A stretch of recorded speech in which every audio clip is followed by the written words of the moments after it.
Hello everyone, Loaded Buggy here, back with another gameplay Call of Duty commentary for you. Got some Advanced Warfare, and in unusual fashion, I am actually not alone. I have a close buddy, close confidant with me. Would you like to introduce yourself? Hi, my name's Kraken7 Down. I'm the close buddy, close confidant. All right, well, Kraken 7 down. I have brought you on for a real throwback, a real common place in the Call of Duty commentary scene way back when, and that is for a dual commentary. And we have a very specific and applicable topic that I would like to chat with you about and get your perspective. So, shall we dive right in? Let's dive head All right. first. Excellent. Well, I'm going to give you control first, but the topic that we are going to chat about is relinquishing control, and how we in our personal lives, how we have, I guess, and from our perspective, being Christians, we have allowed God to take control of our life and our circumstances. So we'd like to kind of just share how that's applied to our lives and how it may apply to yours, whether you are a Christian or not. So go ahead, Kraken, proceed. First of all, it's been a hot minute since I've seen Advanced Warfare, and this game looks amazing. Let me tell you something. No one plays this freaking game. There is like 60 people at the time that I tried recording this. This was like one of the only 2 lobbies that I could get into. But I actually like this game. I have a good time with it. Not many people are nostalgic about it like I am, but I enjoy it. And it still looks pretty good. It actually looks phenomenal. But I won't distract us too much further. We're talking about relinquishing control, right? And you had brought this up to me earlier, and I thought long and hard about it. And I'm like, what can I talk about that's applicable, that's helpful in regards to this subject? So there's a few different avenues that I wanted to go down. And as to not try to dominate the convo and not eat up 10 minutes, the whole 10 minutes. Really, I will say on a personal note, I have gone through a lot of garbo the last 6 months or so. Lots of stuff that I won't go into. That being said, I had to learn how to lose control, but in the appropriate way, to learn that I am not in control of anything. When we really think about it, we have no control over the majority of everything. We don't have control over people. We don't have control over really the people who have control over us, that are much higher and bigger seats and get paid a lot more. When we learn that we don't have much control except for the things that we can control in our lives, which are our actions, how we invest in ourselves, not on a selfish level, but like, how are we investing in our mental health? How are we investing in our physical health? How are we investing in learning how to be better humans to the humans around us? And then also at the end of the day, the biggest thing that I think I learned over the last 6 months is learning to let go of control and remind myself that God is in control, that He is the one that has us in the palm of His hand. And, I won't get too preachy or anything like that, but, a specific Bible verse that I always go back to is, if God takes care of the birds and the animals, how much more is He going to take care of humans? How much more is He going to take care of us, the ones that He says He's made in His own image? And I went through job loss, I went through heartache, I went through death and all sorts of stuff over, the last couple of years. And, most of it just was unfair. But when I realized I'm not in control of any of this, but at the end of the day, what I can control is how I react. And I'm a father of 3, and I'm a husband. And as the husband and the father of the house, like, I had to learn, how can I be an example to the rest of my family? And I wasn't perfect, don't get me wrong. But one of the things that I had to learn was, I got to do this also because I'm a part of a family, and I need to learn how to show that I can put my faith in who is in control. And then on top of that, how can I show them that I'm trying to control what I can in my life to be the best that I can for them and the people around me? So that's just my initial thoughts on the subject. I will pass the baton back to you. No, I think those are all perfect points, and whether you're like I said, whether you're a Christian or not, it doesn't matter. These same kind of principles still apply to you. And I personally am kind of going through a process of having to relinquish control, and I've mentioned it in a previous commentary that I did on Modern Warfare 2. I can't remember what the video title was now. I've already forgotten, but that's relevant. I'm talking about how currently my circumstance is that I'm being essentially forced to move out of the state that I'm living in and being forced to move back to my hometown. And I am having to learn, and one thing that I have struggled to learn over the last few years, and it's kind of being forced upon me now, is relinquishing that control. And what I've tried to do over the past like 2 or 3 years is always figure out a solution to have control over my life. And what's kind of happened is what exactly what you said. The higher powers, quote unquote, in this case the government, and the result being inflation, has made it unaffordable for me to stay here, and I don't have control necessarily of my circumstances in its entirety. I mean, I have very little.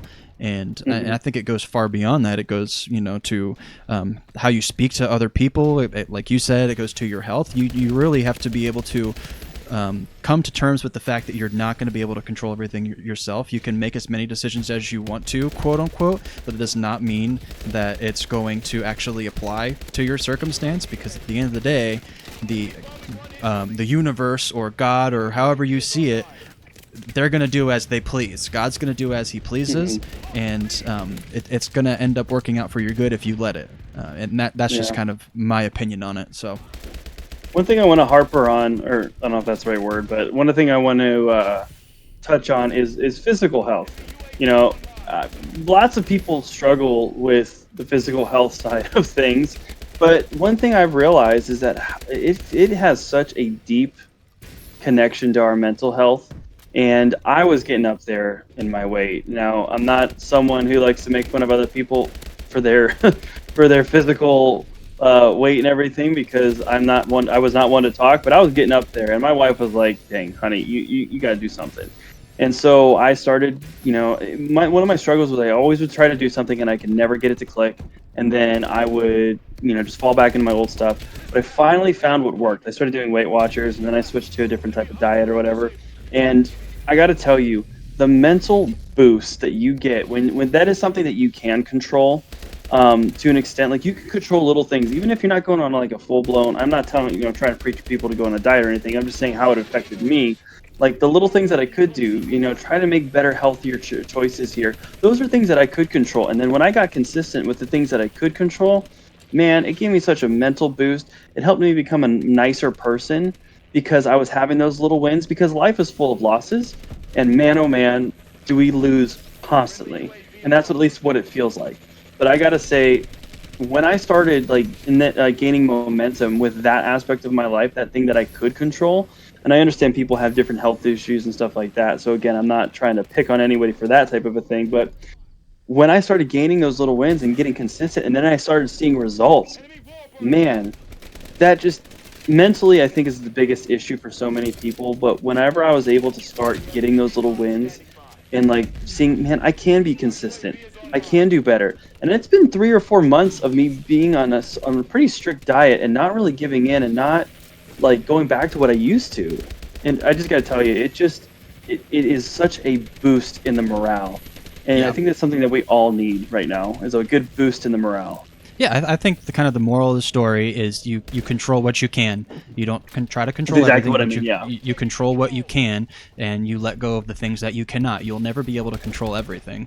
And on I'll just say one note on the health part of things, is that not only is it a great benefit to yourself to be conscious of your diet and what you're intaking and stuff like that, but as someone like myself and like yourself who are fathers, our choices diet-wise has an impact on what our future looks like. And if we're eating terrible and putting ourselves at great risk, whether we're overweight or not, if we're putting ourselves at great risk, that is the potential that we may not be here, and then we'll leave our wives and our children behind without a father, without someone who's supposed to be there to lead them. And it's really important to be in control of what you can. It's important to take care of yourself, not just physically, but mentally. And sometimes that means letting go of the things that you cannot control. It is a stress reliever too, because whenever you finally come to terms with the fact that you're not going to be able to control everything, and you just worry about what you can control, you no longer have that layer of stress on you, and that in itself is a morale booster, which is great.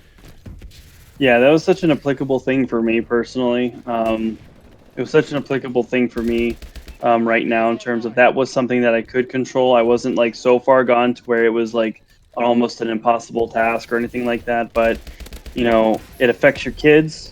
And then it sets up the example for your kids for their lives. How are they going to be for the rest of their lives? Are they going to, follow the bad examples that you set for them, which is, stuff that we don't want to do. We want to set good examples for our kids, right? And we want them to live long and healthy lives, but we also want to be there to see their long and healthy lives. And that starts with what we can, like, again, like you said, it all comes back to what we can control. And those are things that, me and you can control. And it's just when you realize the stuff that you can control, your mouth, how you speak to people, how that affects you too. Because how you speak to people will, bring them up or bring them down. But at the end of the day, it will also come back to you how people want to treat you. So at the end of the day, that's what I have to say about that. I don't know what else to say. Yep, that's, again, moral of the story is you control what you can. You try to be the best person you can possibly be. Try to treat people as well as you possibly can, and take care of yourself as best as you can.